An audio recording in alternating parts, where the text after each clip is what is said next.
আসসালামু আলাইকুম এভরিওয়ান। কেমন আছেন সবাই? আশা করছি সবাই অনেক ভালো আছেন। আলহামদুলিল্লাহ আমরাও ভালো আছি। আজকে আমাদের গ্রামে শেষ দিন। শেষ দিন বলতে হচ্ছে আজকে আমরা ঝিনাইদহের বাসায় ফিরে যাব। আর শ্বশুর-শাশুড়ি এখানে থাকবে। তো যাওয়ার আগে দেখলাম উঠোনে কয়েকটা পাখি হেঁটে বেড়াচ্ছে। মানে এটা দেখে যে কি ভালো লাগছিল। তো এই তো তারপরে হচ্ছে আমরা খাওয়া-দাওয়া শেষ করে বিকালের দিকে রওনা দিয়ে দিয়েছিলাম। আর দুপুরের দিকে একটু বৃষ্টি হয়েছিল। বৃষ্টির পরে রাস্তাঘাট দেখেন কি পরিমাণে যে হচ্ছে রাস্তার ২ সাইডে কাদা হয়ে আছে। মনে হচ্ছে যে কত বৃষ্টি হয়েছে।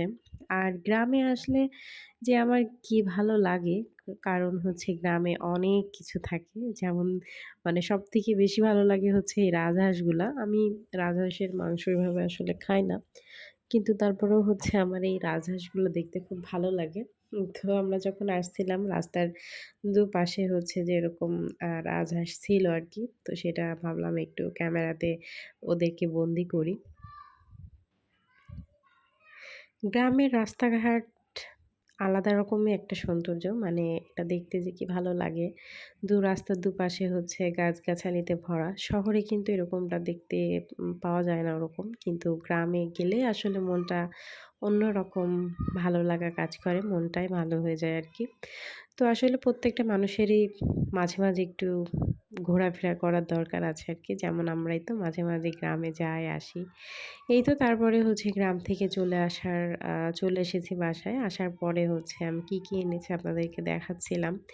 তো এদিকে হচ্ছে আমি গ্রাম থেকে কিছু ডিম কিনে নিয়ে এসেছিলাম।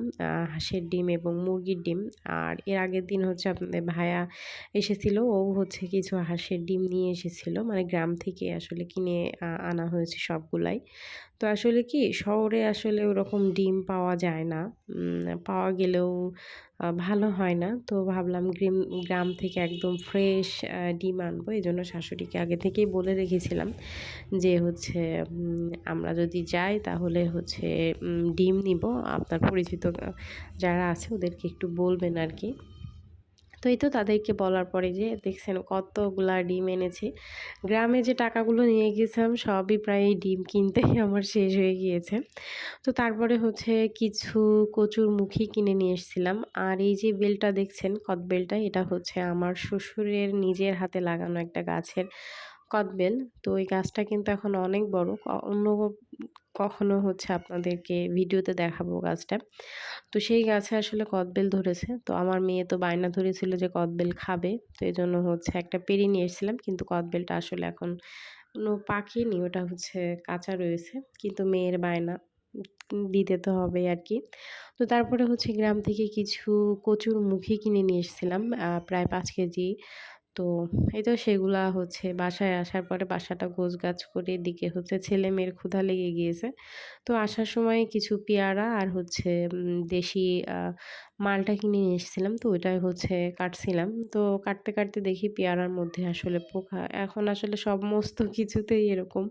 মানে যেটাই কাটি সেটাই নষ্ট হয় আরকি। তো যাই হোক এদিকে হচ্ছে ছেলে-মেয়ের জন্য নাস্তা রেডি করছিলাম যে ওরা মানে খাবে ভাত রান্না হওয়ার আগ পর্যন্ত একটু স্থির থাকা আরকি। এজন্য আসলেই তো ফল কেটে নিচ্ছিলাম এদিকে। আমার ছেলেটা আবার হচ্ছে এই মালটাটা খুবই পছন্দ করে। ও হচ্ছে খায় এটা দেখি। কিন্তু হচ্ছে সেদিন যেটা এনেছিলাম ওটা আসলে একটু টক লাগছিল। এজন্য তেমন একটা খায়নি। তো তারপরেও যতটুকু খেয়েছে আলহামদুলিল্লাহ বাচ্চা মানুষ। তো এই তো আজকের এই ছোট্ট মিনি ব্লগটা আপনাদের কাছে কেমন লাগলো অবশ্যই কিন্তু কমেন্টে জানাতে ভুলবেন না। আজকের মতো আপনাদের কাছ থেকে বিদায় নিচ্ছি। ভালো থাকবেন সবাই। আসসালামু আলাইকুম।